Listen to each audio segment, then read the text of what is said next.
어머, 집이 아주 대궐이네. 얘 준혁아, 안방은 내가 써도 되지? 친정엄마가 평생을 모아 딸 이름으로 사준 40억짜리 아파트였습니다. 이사 첫날 시어머니는 캐리어를 끌고 쳐들어와 마치 자기 집인 것처럼 주인 행세를 시작했습니다. 어머니, 이 집 제 명이에요. 저희 엄마가 저 살라고 마련해 주신 집이라고요. 며느리가 시어머니 모시는 건 당연한 거 아니니?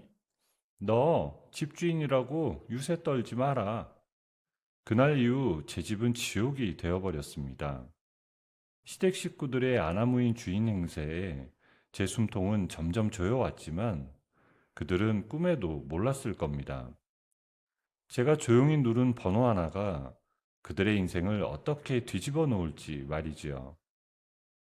단 하룻밤 만에 시댁 식구들을 길바닥으로 쫓아버린 통쾌한 반격이 지금 시작됩니다. 사연 시작 전에 구독 버튼을 눌러주시고 어디서 듣고 계신지 댓글에 남겨주세요. 여러분이 계신 그곳에 늘 행운이 가득하길 바라겠습니다. 결혼 1년 차, 저는 곰팡이가 쓸어 벽지가 들뜬 반지하 월세 빌라에서 살았습니다. 양가 어디서도 도움 한 번 받지 못했거든요. 남편 준혁은 우리끼리 해보자는 말을 입에 달고 살았는데 막상 생활비가 부족하면 제가 친정에 손을 벌려야 했습니다.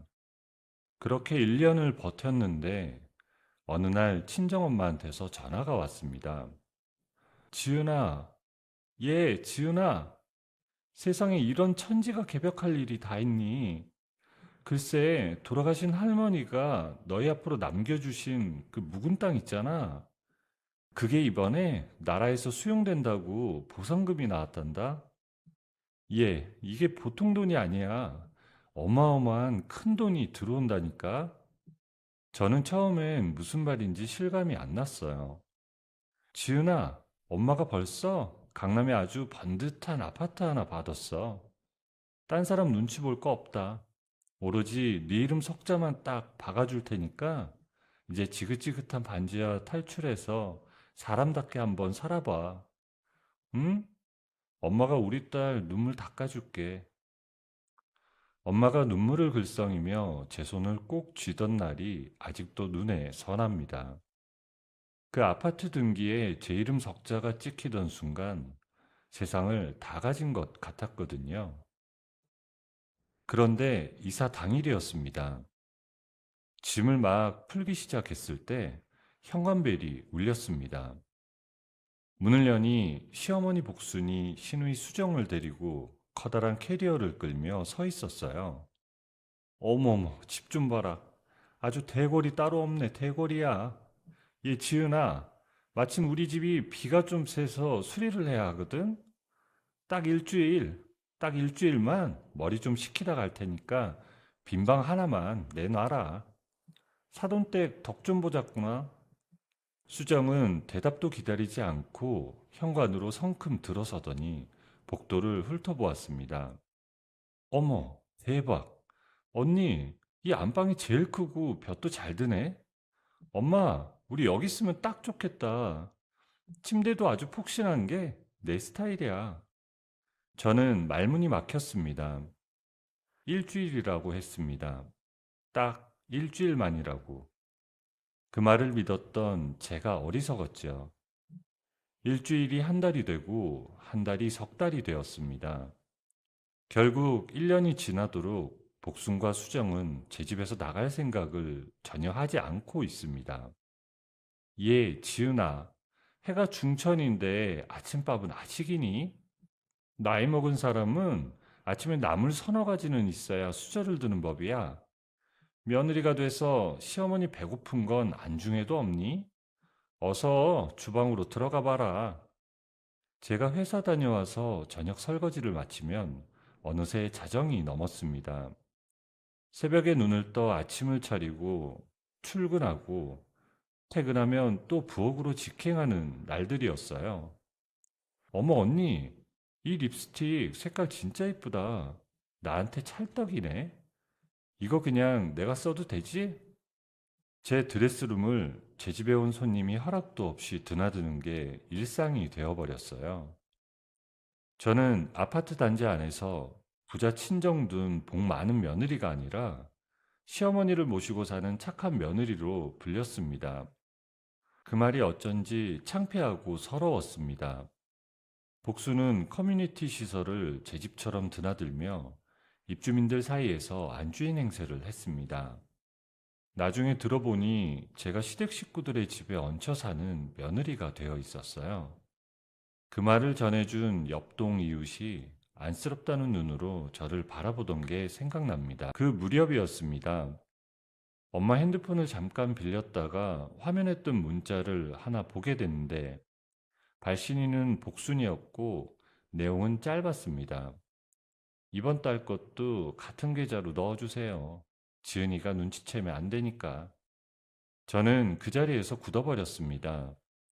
엄마 거래 내역을 확인하니 지난 1년간 적게는 몇백, 많게는 몇천만 원씩 복순의 지인 계좌로 송금된 기록이 줄줄이 나왔거든요. 그 돈이 어디로 흘러갔는지는 수정이 들고 다니는 새 명품 가방들을 보면 짐작이 갔습니다. 아니, 당신은 왜 그렇게 속이 좁아? 우리 엄마가 오죽하면 장모님한테 연락을 했겠어? 다 당신 기살려 주려고 사돈끼리 오순도순 잘 지내보려고 중간에서 노력하시는 거 아니야? 고마워하지는 못할 망정 어디서 눈을 부릅떠? 저는 그 말을 듣는 순간 입술을 깨물었습니다. 분노가 치밀었지만 목소리가 나오지 않았거든요. 몸이 먼저 반응했습니다. 체중이 10kg 빠지고 머리를 감을 때마다 배수구가 막혔습니다. 그런데도 거실에선 배달 음식 냄새가 진동하고 수정은 웃으며 핸드폰을 보고 있었어요. 예, 지은아. 다 먹었으면 얼른 와서 치워야지. 뭐하니? 그리고 말이다. 우리 수정이도 이제 슬슬 시집 가야지. 이 집 담보로 대출 좀 받을 수 있지? 네가 우리 수정이 결혼 자금 좀 마련해줘라. 내 말 알겠니? 저는 더 이상 움직이지 않았습니다. 부엌 행주를 내려놓고 거실로 걸어 나와 세 사람 앞에 섰습니다. 어머님, 아가씨, 오늘부터 딱 일주일 드릴게요. 일주일 안에 이 집에서 당장 짐 싸서 나가주세요. 이 집은 제 이름으로 된 제 집이에요. 제 돈, 제 권리라고요. 더는 못 참으니까 토달지 말고 당장 나가세요. 복순의 손에 들려있던 리모컨이 바닥으로 떨어졌습니다. 수정이 눈을 크게 뜨고 저를 쳐다봤어요. 준혁은 아무 말도 하지 못했습니다. 저는 등을 돌리고 안방으로 들어와 문을 잠가버렸어요. 손이 떨렸지만 발걸음은 흔들리지 않았습니다. 퇴거 통보를 한 다음날 아침이었습니다. 부엌으로 물을 마시러 나왔더니 복순이 거실 바닥 한가운데서 대자로 드러누워 있었어요. 아이고, 동네 사람들아, 나 죽네, 나 죽어. 이 집 며느리가 글쎄 늙고 병든 시어미를 길바닥으로 내쫓으려고 하네. 이게 말로만 듣던 고려장이지 뭐야. 사람 살려. 나 억울해서 못 나가. 여기서 그냥 확 죽어버릴 거야. 목소리가 얼마나 컸던지 현관문 너머 복도까지 울려 퍼졌습니다. 잠시 후 옆집 문이 열리는 소리가 들렸어요. 저는 얼굴이 화끈거려 현관 쪽을 바라보지도 못했습니다. 수정은 제 드레스룸 앞에서 잠금장치를 손톱으로 긁으며 서 있었어요. 야, 언니, 당장 문 안 열어? 이거 안 열면 나 진짜 사고 친다. 나 지금 눈에 뵈는 거 없어. 이 집구석 내가 다 때려 부시기 전에 당장 비번대라고. 어서.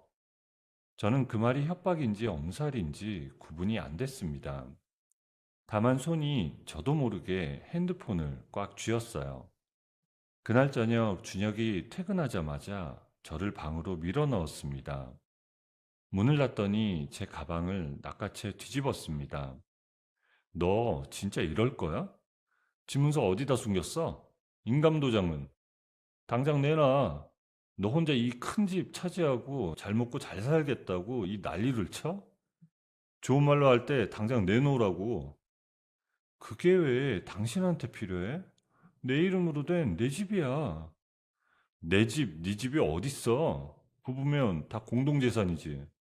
집안일은 머리 맞대고 상의해서 해야 할 거 아니야. 너 나 몰래 뭐 딴 주머니 찼어? 숨기는 거 있냐고.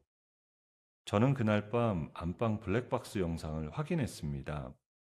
제가 출근한 사이 준혁과 복순이 나란히 제 책상 앞에 앉아 서랍을 뒤지는 장면이 찍혀 있었어요. 복순이 준혁 귀에 대고 뭔가를 속삭이고 준혁이 고개를 끄덕이는 장면도요.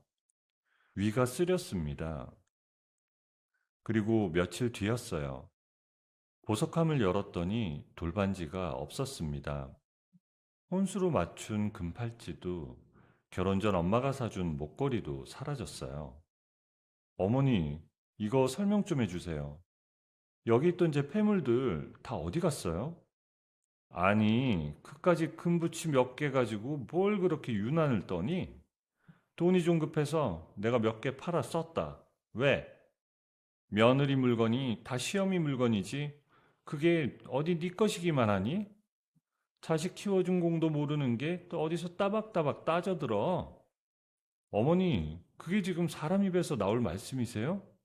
남의 물건을 허락도 없이 파시다니요. 뭐가 어쩌고 어째? 야, 내가 1년 동안 이 집에서 너희 뒤치다꺼리 해주고 밥해주고 청소해준 수고비라고 생각하면 될 거 아니야? 집세도 안 내고 살고 있으니 그 정도는 퉁쳐야 맞는 거지. 안 그래? 저는 더 말을 잇지 못했습니다. 몸 안쪽이 막히는 느낌이었거든요. 수장은 이틀 뒤 더 황당한 짓을 저질렀습니다. 제 아파트 내부 사진을 찍어 부동산 커뮤니티에 올려버린 거예요. 금매 매물이라는 설명까지 달았습니다. 하루 종일 모르는 번호로 전화가 쏟아졌어요. 언니, 왜 그렇게 화를 내? 사람들이 이 집 인테리어 너무 예쁘다고 난리더라. 관심 받으니까 기분 좋잖아. 내가 우리 집 예쁘다고 자랑 좀 한 건데 뭐가 문제야? 네가 지금 제정신이니? 내 집을 네 맘대로 팔겠다고 올린 거잖아. 이게 지금 장난으로 보여?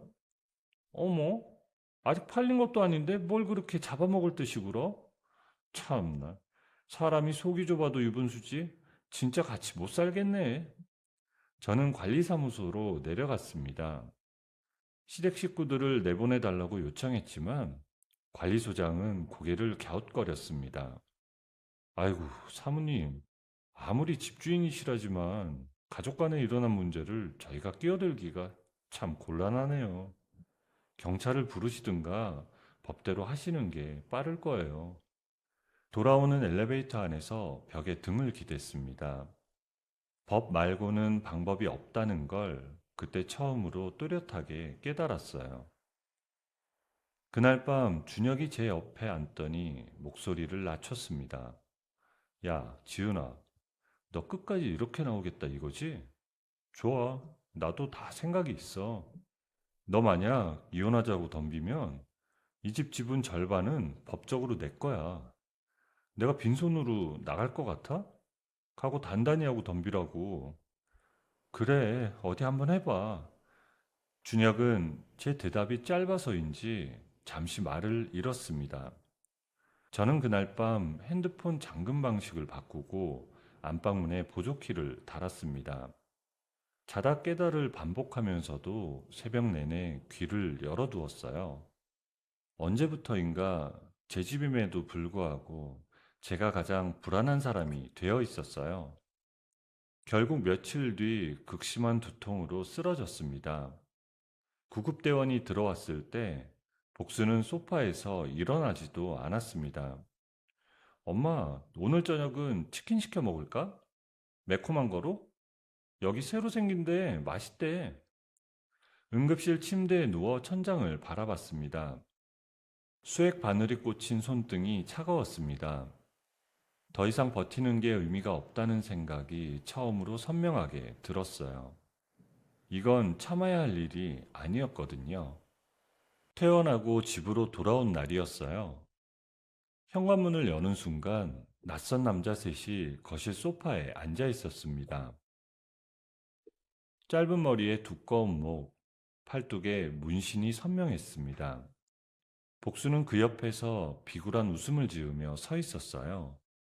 남자 중 하나가 저를 위아래로 훑었습니다. 어이, 당신이 이 집 주인인가? 마침 잘 왔네. 우리랑 얘기 좀 길게 해야겠어? 앉아보라고. 저는 가방을 든 채 굳어버렸습니다. 여기 똑똑히 보셔. 저기 있는 아가씨가 당신 이름 팔아서 돈 빌린 서류들이야. 보증인은 여기 할멈이고 오늘까지 이제 안 들어오면 이 집구석에 있는 물건들 싹 다 빨간 딱지 붙이고 압류 들어갈 줄 알아. 어머니, 이게 다 무슨 일이에요? 도대체 무슨 돈을 빌리신 거예요?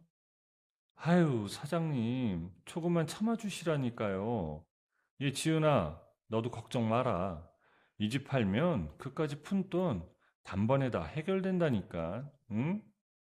그러면서 복순이 서류 한 장을 꺼내 사채업자 앞에 펼쳤습니다. 제 이름이 적힌 아파트 매매 위임장이었어요. 옆에는 제 인감증명서 사본도 놓여 있었습니다. 제가 서명한 적 없는 서류들이었어요. 숨이 멎는 것 같았습니다. 수정은 안방에서 제 명품 시계를 손목에 끼워 보더니 사채업자에게 내밀었습니다. 아저씨, 아저씨, 이 시계 이거 진짜 비싼 거거든요? 이거 얼마나 쳐줄 수 있어요? 아, 그리고 여기 이 목걸이도 좀 봐주세요. 이것들도 다 보태면 돈 꽤 되겠죠? 네? 보석함에서 꺼낸 목걸이를 손가락에 걸고 흔들었습니다. 저는 핸드폰을 주머니에 넣은 채 조용히 녹화 버튼을 눌렀습니다. 준혁은 사채업자들 앞에서 고개를 숙인 채 제 팔을 잡아 끌었습니다. 지은아, 제발, 나 좀 살려줘. 일단 여기 도장만 찍자. 응? 이것만 넘겨주면 저 사람들 조용히 나간댔잖아. 부탁이야. 나 한 번만 도와주라. 이거 놔. 더러운 손 치우라고. 지금 네가 버틴다고 될 일이 아니야. 저 사람들 무서운 사람들이라고. 진짜 큰일 나기 전에 시키는 대로 해. 제발. 사채업자들은 일주일의 기한을 준다고 했습니다. 나가면서 현관문에 스프레이로 금액을 적고 도락을 발로 걷어찼습니다. 쾅 소리가 복도에 울려 퍼졌어요. 저는 그 자리에 서서 문이 닫히는 걸 바라봤습니다. 다리가 후들거렸지만 주저앉지 않았어요. 그때 초인종이 다시 울렸습니다. 문을 여니 반찬통을 든 엄마가 서 있었어요. 환하게 웃다가 제 얼굴을 보고 굳었습니다.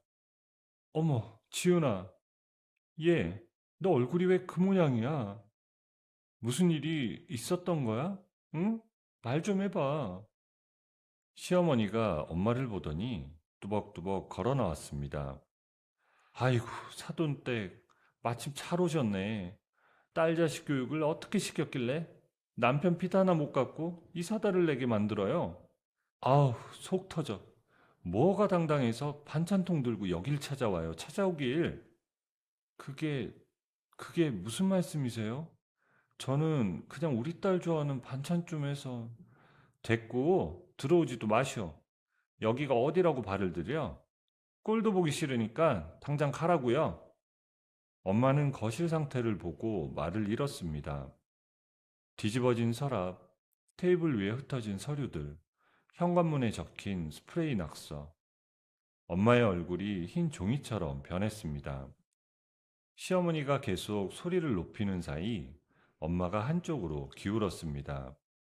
저는 엄마한테 달려갔습니다. 엄마, 엄마, 정신 좀 차려봐. 엄마, 참나. 저러다 또 금방 일어나겠지. 아주 배우가 따로 없네. 저렇게 쓰러지는 척하면 우리가 다 봐줄 줄 아나 본데 어림없지. 연기 좀 그만해요.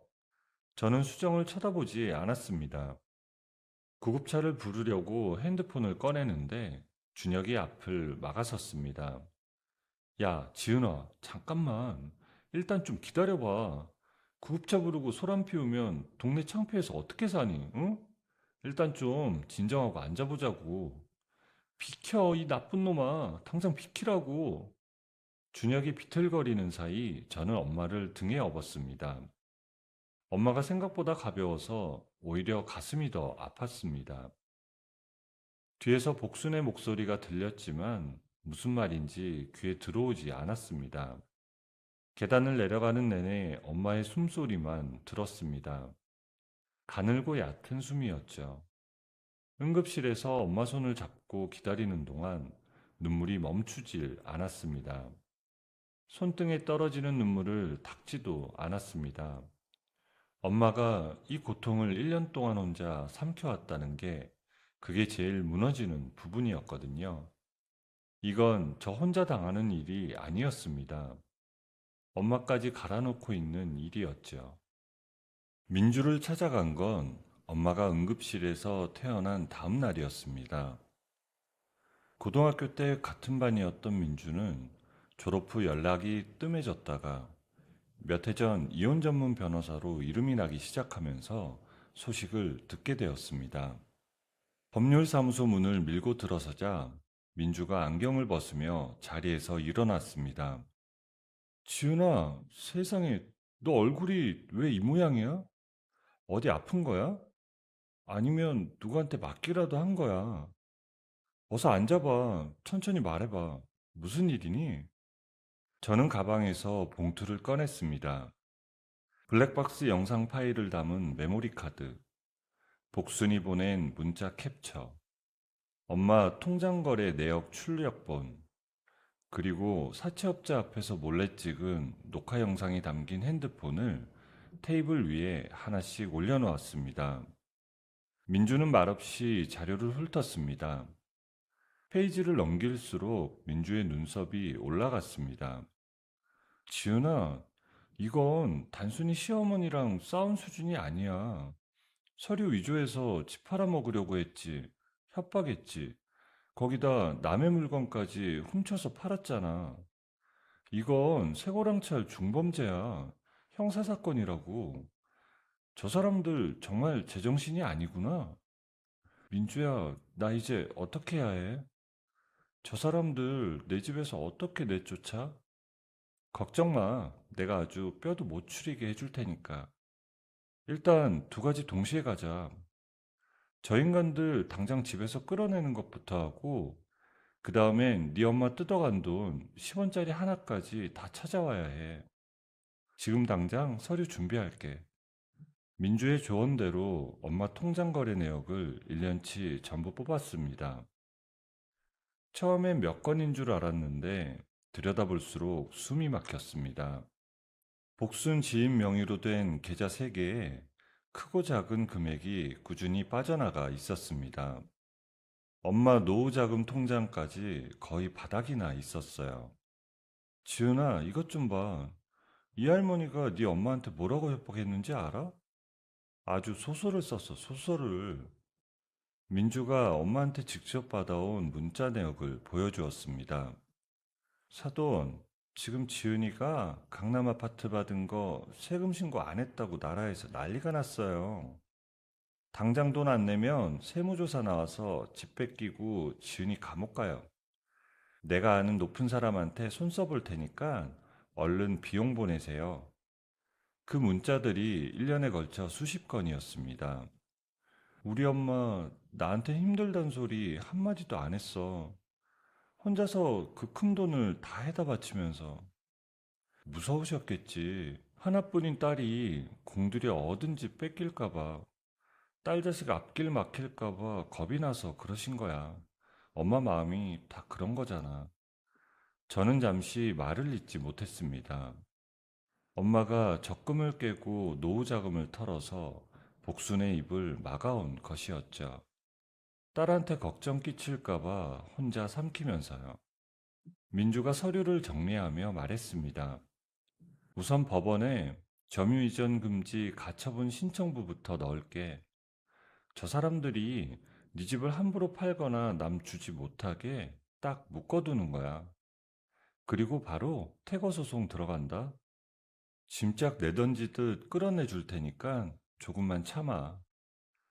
저는 민주가 움직이는 동안 따로 심부름센터를 통해 수정의 행적을 추적했습니다. 결과가 나오는데 사흘이 걸렸어요. 수정이 엄마 돈으로 산 명품들이 중고거래 플랫폼에 올라와 있었습니다.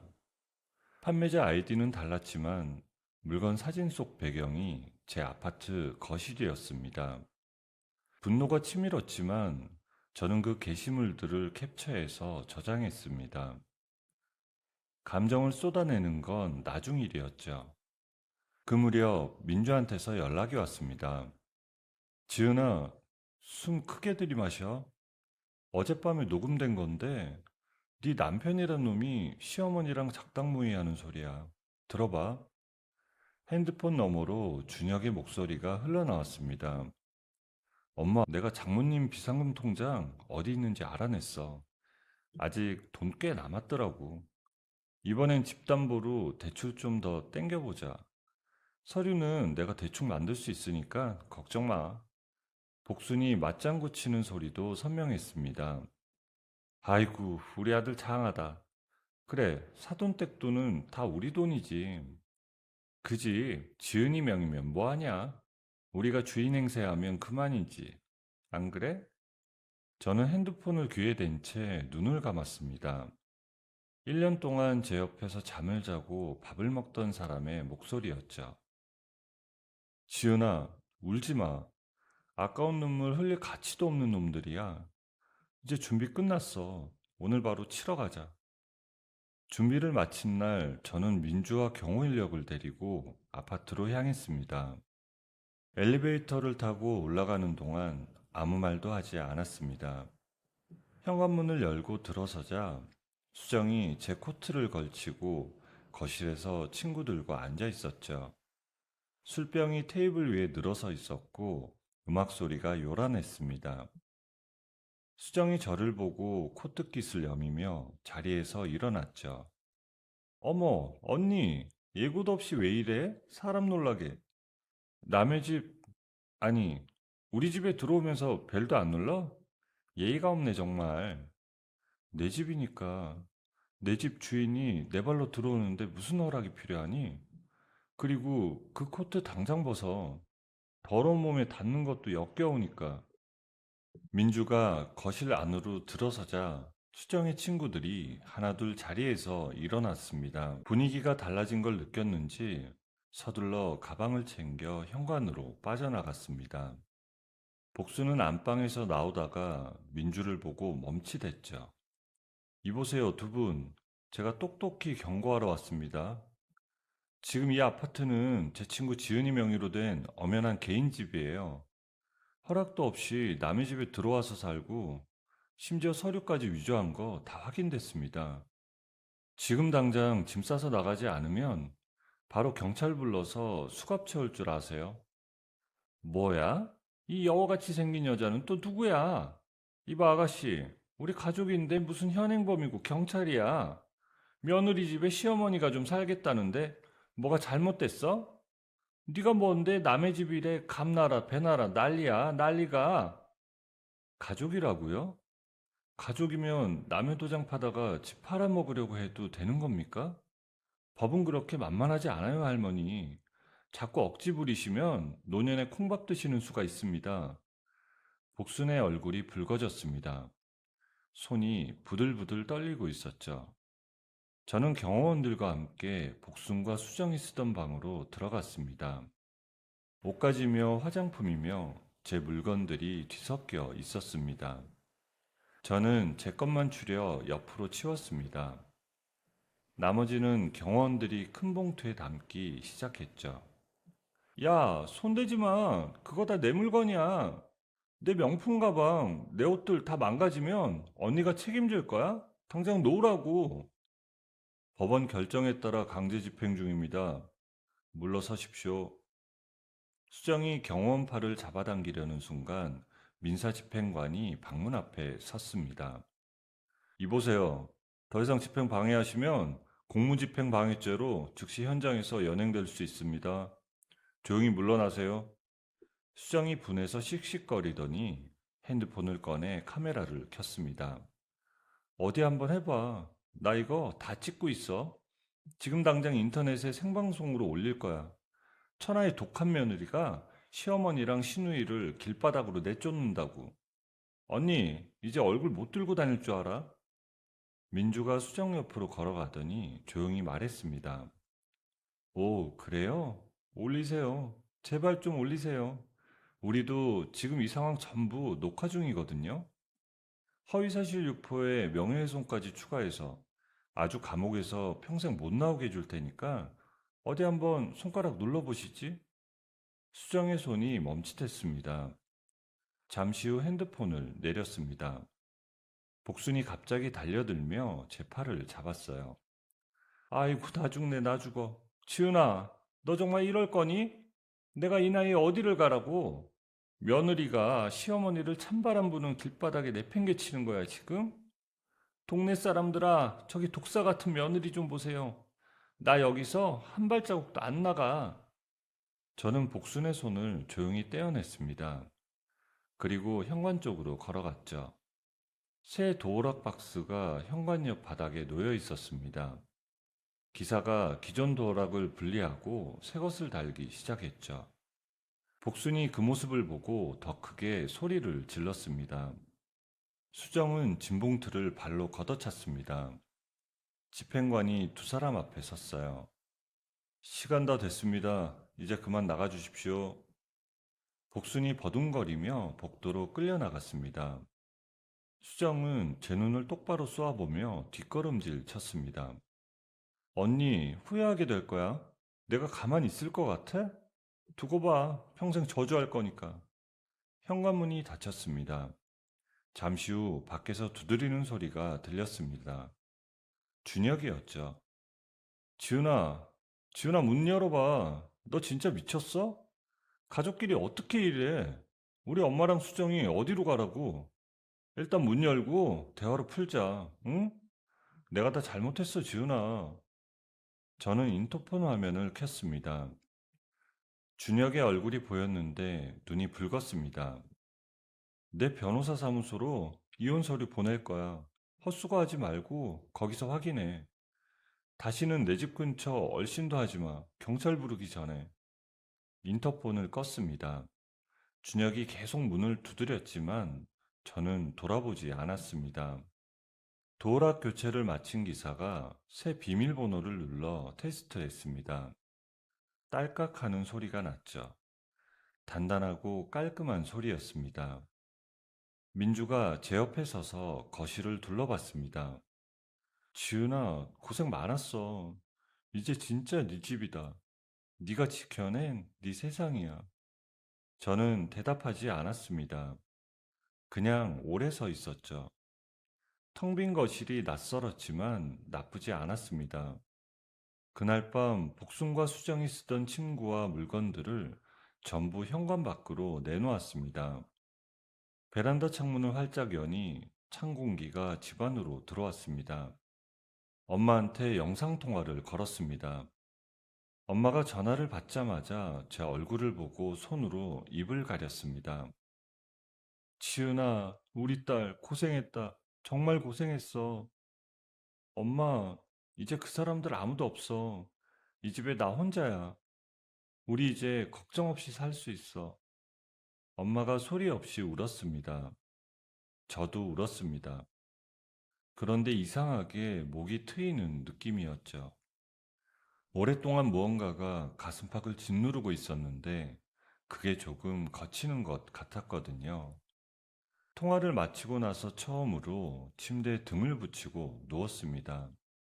눈을 감았습니다. 바깥에서 아무 소리도 들리지 않았습니다.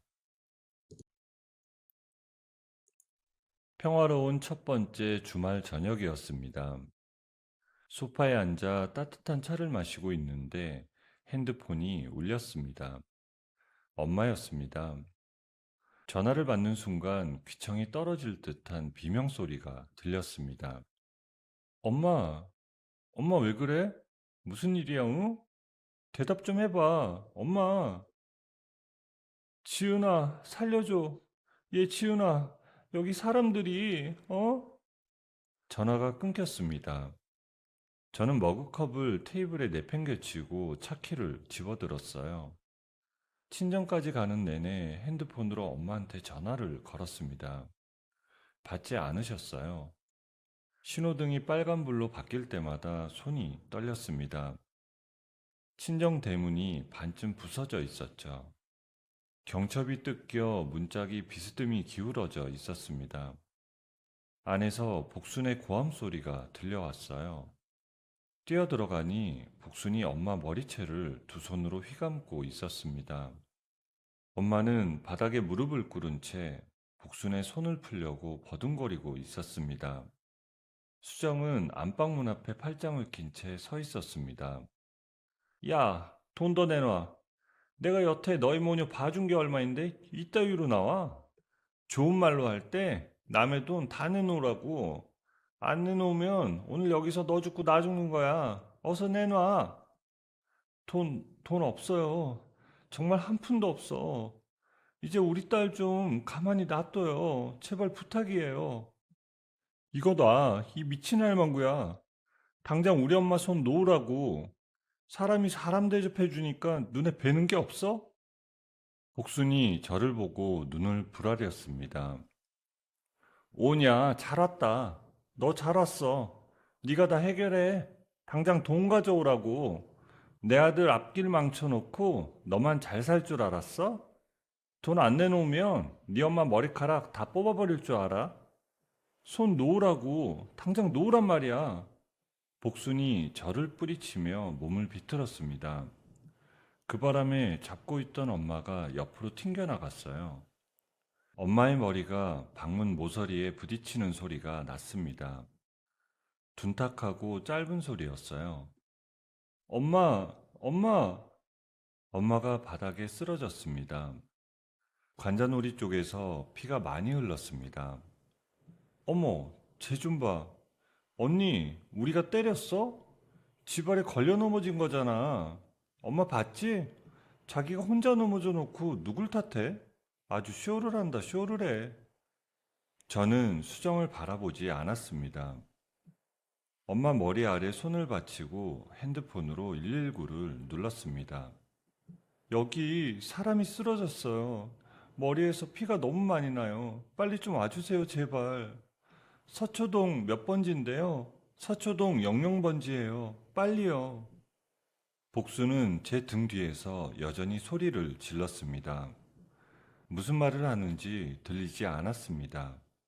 엄마 얼굴만 보였었죠. 눈이 반쯤 감겨 있었습니다. 엄마, 엄마, 정신 좀 차려봐, 응? 나야 지은이, 엄마 딸 지은이 왔어. 눈 좀 떠봐. 엄마. 엄마의 입술이 가늘게, 다시 한번 가보겠습니다. 엄마의 입술이 가늘게 떨렸습니다. 대답은 없었죠. 구급대원들이 들이닥쳤을 때 저는 엄마 손을 잡은 채 움직이지 않았습니다. 대원이 제 어깨를 짚으며 비켜달라고 했습니다. 그제 엄마 손을 놓았었죠. 경찰이 뒤따라 들어왔습니다. 복수는 경찰을 보자마자 태도가 돌변했습니다. 아이고, 순경날이 제가 뭘 했다고요. 이 사돈 양반이 혼자서 화를 못 참고 펄펄 뛰다가 집 아래 걸려 넘어진 거예요. 저는 그냥 좋게 얘기하러 왔다가 이게 무슨 날벼락인지 아이고 무서워라. 상황 목격하신 분 계십니까? 어떻게 된 일인지 말씀해 주시죠. 제가 다 봤습니다. 저 여자가 저희 엄마 머리채를 잡고 흔들다 밀쳐서 저렇게 됐어요. 제가 전부 다 봤고 저기 신우이도 공범입니다. 하나도 빠짐없이 다 증언할 거예요. 수정이 저를 흘겨봤습니다. 저는 시선을 피하지 않았었죠. 병원 응급실 앞 복도는 길고 하였습니다. 차가운 의자에 앉아 핸드폰을 꺼냈어요. 복순이 엄마한테 보낸 문자들을 처음부터 다시 읽었습니다. 세무조사 막으려면 빨리 넣어야 해요. 이번 게 마지막이에요. 이것만 해주면 다시는 연락 안 해요. 그 문자가 수십 개였습니다. 읽을수록 눈앞이 뿌얘졌죠. 그때 복도 끝에서 준혁이 걸어왔습니다. 넥타이를 느슨하게 풀고 있었습니다. 야, 지은아, 일단 진정 좀 하고 내 말 좀 들어봐. 우리 어머니 고소는 취하하자. 어? 아무리 그래도 가족끼리 경찰까지 부르고 이렇게까지 해야겠어? 좋게 좋게 넘어가자. 너, 너 지금 제정신이니? 사람이 죽을 뻔했어. 우리 엄마가 피를 흘리며 쓰러졌다고. 그런데 지금 고소를 취하하라고? 어차피 사고였잖아. 우리 어머니가 나쁜 맘 먹고 그러셨겠냐고. 어머니 감옥 가시면 내 체면은 뭐가 돼? 우리가 적당히 합의해서 잘 마무리하면 되잖아. 저는 준혁의 뺨을 손바닥으로 쳤습니다. 찰싹 소리가 복도에 울렸어요. 준혁이 뒤로 물러서며 뺨에 손을 댔습니다. 인간 쓰레기 같은 놈. 다시는 내 앞에 나타나지 마. 네 엄마랑 동생 내 손으로 반드시 감옥에 쳐넣을 거니까 꺼져. 준혁은 아무 말도 못했습니다. 저는 다시 의자에 앉아 수술실 쪽을 바라봤습니다. 문은 여전히 닫혀 있었죠. 핸드폰에 문자가 왔습니다. 수정이었어요. 언니, 솔직히 말해서 그 아파트 명의 우리한테 넘겨주면 엄마 설득해서 합의해 줄게. 잘 생각해봐. 엄마 감옥 가는 것보다 집 한 채 주는 게 낫지 않아? 저는 핸드폰을 무릎 위에 뒤집어 놓았습니다. 엄마가 입었던 꼬무니 가디건이 옆 의자에 개어져 있었습니다. 구급대원이 벗겨서 올려놓은 것이었죠. 소매 끝에 피가 묻어 있었습니다. 저는 그것을 두 손으로 꼭 쥐었어요. 손끝이 하얘지도록 꽉 쥐었습니다. 다음날 아침 9시였습니다. 저는 민주와 함께 경찰서 문을 밀고 들어갔습니다. 잠을 한숨도 못 잔 얼굴이었지만 발걸음은 흔들리지 않았습니다. 민주가 두꺼운 서류 봉투를 창구에 올려놓았어요. 수사관님, 여기 이 사람들 좀 보세요. 시어머니 복순 씨랑 시누이 수정 씨를 사기랑 상해 혐의로 정식 고소합니다. 거기다 남편 준혁 씨도 한패니까 공범으로 묶어주세요. 증거가 아주 차고 넘쳐요. 담당 수사관이 서류를 받아 넘기기 시작했습니다. 민주가 준비한 자료는 방대했습니다. 엄마 통장 거래 내역, 복순이 보낸 협박 문자, 가짜 세무조사 통지서, 위조 서류들, 수정의 명품 중고거래 기록, 그리고 사채업자 앞에서 찍은 녹화 영상까지. 이거 참. 나라 서류까지 가짜로 만들고 협박까지 했네. 아주 치밀하게 준비들 하셨구만. 죄질이 아주 나빠요. 피해 금액만 따져도 10억 원이 넘어요. 이건 우발적인 게 아니라 처음부터 끝까지 계획적으로 우리 지은이네 가족을 등쳐먹으려던 범죄라고요. 절대 가볍게 넘기시면 안 됩니다. 조사 결과가 나오는데 며칠이 걸렸습니다.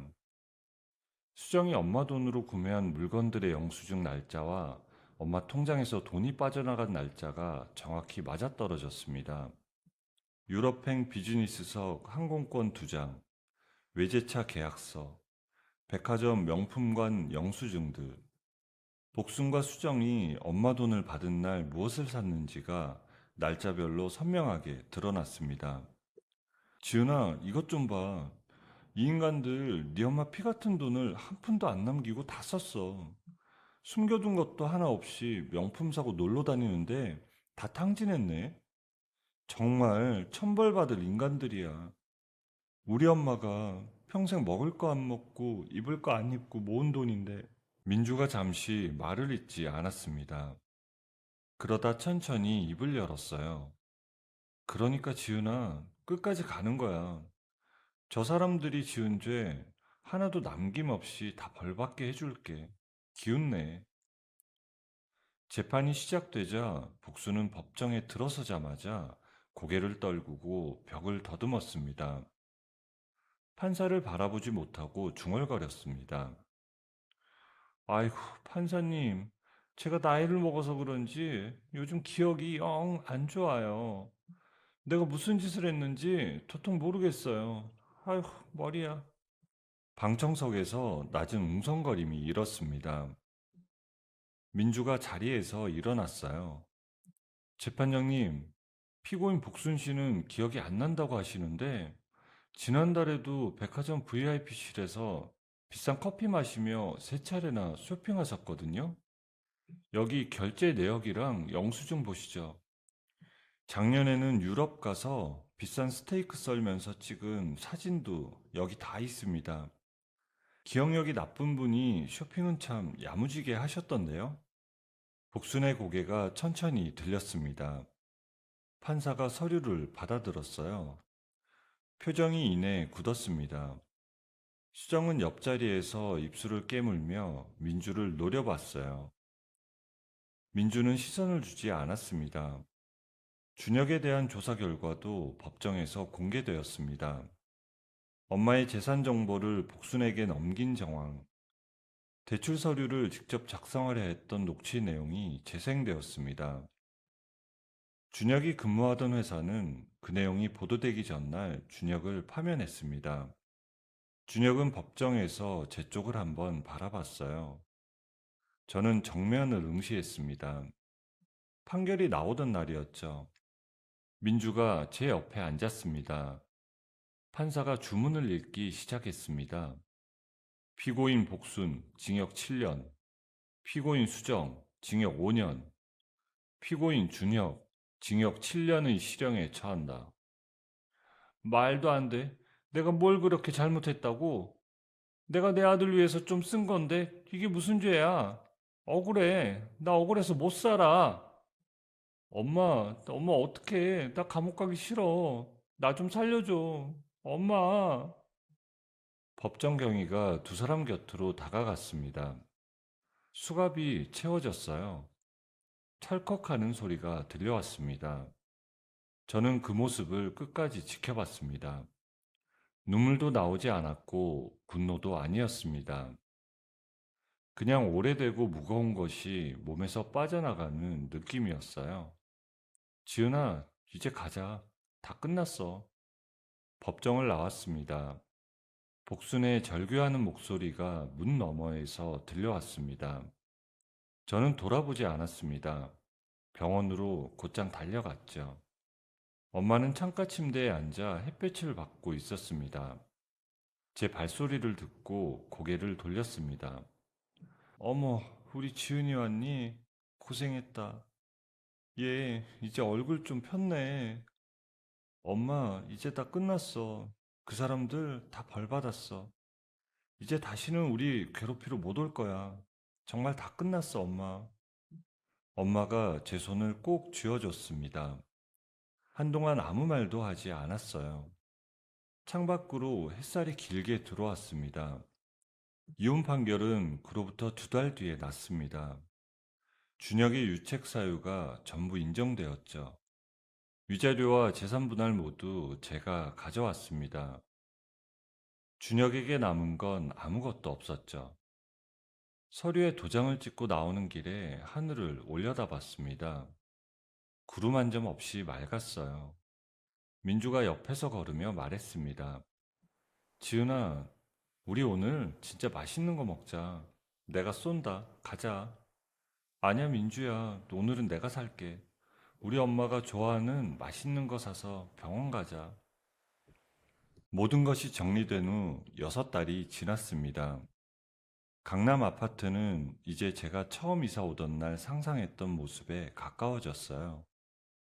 가장 먼저 한 일은 복순과 수정이 쓰던 방 벽지를 전부 뜯어내는 것이었습니다. 철거업체 직원들이 벽지를 걷어내자 그 아래 회색 콘크리트가 드러났습니다. 저는 그 맨벽을 한참 바라봤습니다. 여기서 다시 시작하면 된다고 생각했죠. 새 벽지를 고르고 조명을 바꾸고 가구를 들였습니다. 제 손으로 하나씩 고른 것들이었죠. 창가에 작은 화분들을 늘어놓았더니 아침마다 햇살이 잎사귀 사이로 들어왔습니다. 엄마는 재활치료를 마치고 완전히 회복했습니다. 태어나던 날 엄마를 데리고 집으로 왔습니다. 현관에 들어서자 엄마가 거실을 천천히 둘러봤습니다. 어머나, 지은아, 얘 집에 어쩜 이렇게 환해졌니? 아주 새 집이 다 됐네. 이제야 정말 우리 딸 집 같다. 묵은 채증이 다 내려가는 것처럼 속이 다 후련해. 엄마, 이제 진짜 내 집이야. 아무도 우리 못 괴롭혀. 엄마가 소파에 앉아 창밖을 바라봤습니다. 저는 엄마 옆에 앉아 따뜻한 차를 두 잔 내왔어요. 아무 말 없이 나란히 앉아 차를 마셨습니다. 그 조용함이 좋았습니다.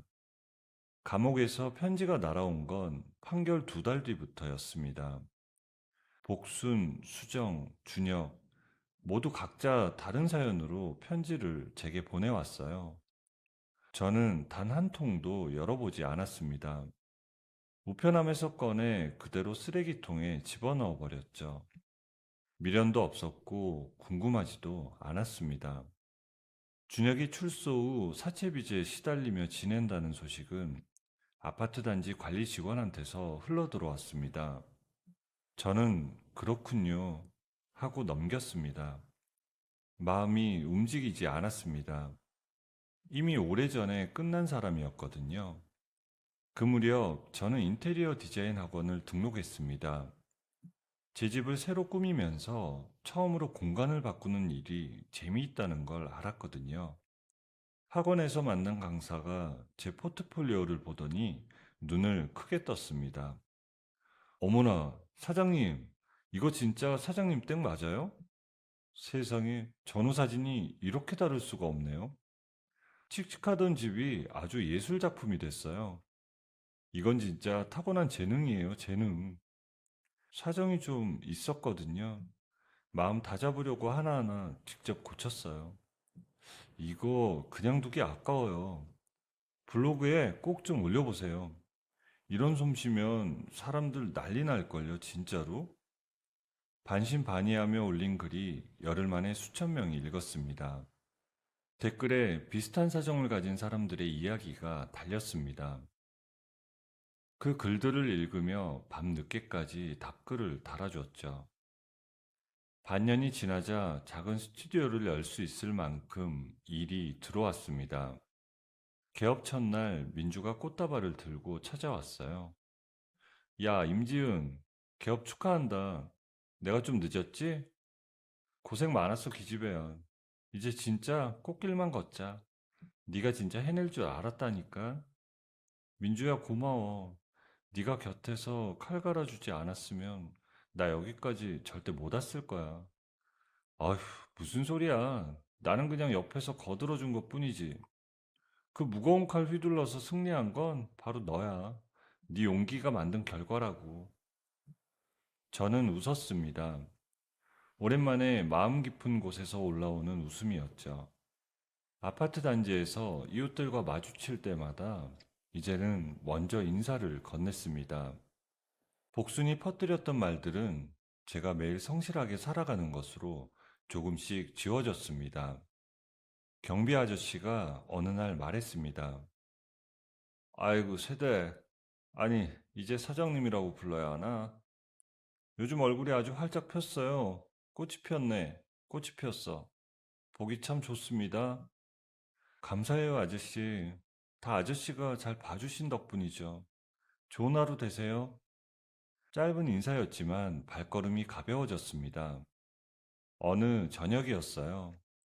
엄마가 베란다에 작은 상을 차려놓고 저를 불렀습니다. 지은아, 얼른 나와봐. 여기 노을 지는 것 좀 봐라. 아주 장관이다. 베란다 너머로 노을이 지고 있었습니다. 주황빛이 강남 하늘을 물들이고 있었죠. 상 위에는 엄마가 직접 만든 전과 나물 몇 가지가 놓여 있었습니다. 우와, 맛있겠다. 엄마, 이거 엄마가 다 만든 거야? 몸도 안 좋은데 뭘 이렇게 많이 했어. 이제 손도 다 나았는 걸 뭐. 우리 딸 먹일 생각하니까 하나도 안 힘들더라. 자, 얼른 먹어봐. 간이 딱 맞나 모르겠다. 우리는 나란히 앉아 저녁을 먹었습니다. 엄마가 느리게 씹으며 창밖을 바라봤어요. 지은아, 엄마는 지금 너무 행복하다. 우리 딸 웃는 얼굴 보면서 이렇게 밥 먹는 거. 엄마는 이거면 더 바랄 게 없어. 저는 대답 대신 엄마 손등을 가만히 덮었습니다. 엄마 손이 따뜻했습니다. 식사를 마치고 엄마를 배웅한 뒤 거실로 들어왔어요. 책상 서랍을 열었습니다. 등기권리증이 있었죠. 제 이름 석자가 반듯하게 적혀 있었습니다. 처음 이 서류를 받던 날이 떠올랐어요. 세상을 다 가진 것 같았던 그날과 그 뒤로 이어진 긴 시간들이. 저는 서류를 다시 서랍에 넣고 닫았습니다. 창밖에 어둠이 내려앉았어요. 집안에 불을 켰습니다. 따뜻한 불빛이 거실을 가득 채웠습니다. 인생이라는 게 참 모질고 힘들 때도 있지만 지은이처럼 꿋꿋하게 버티고 용기를 내다 보면 반드시 따뜻한 빛이 드는 날이 오는 것 같습니다. 이제 지은이는 더 이상 남의 눈치를 보지 않고 오로지 자신과 엄마를 위해 맛있는 밥상을 차리며 행복하게 살아가겠죠. 여러분의 가정도 지은이의 거실처럼 늘 따뜻하고 편안한 등불이 환하게 켜져 있기를 진심으로 기원합니다. 여러분, 오늘의 이야기를 어디서 듣고 계신가요? 구독 버튼을 눌러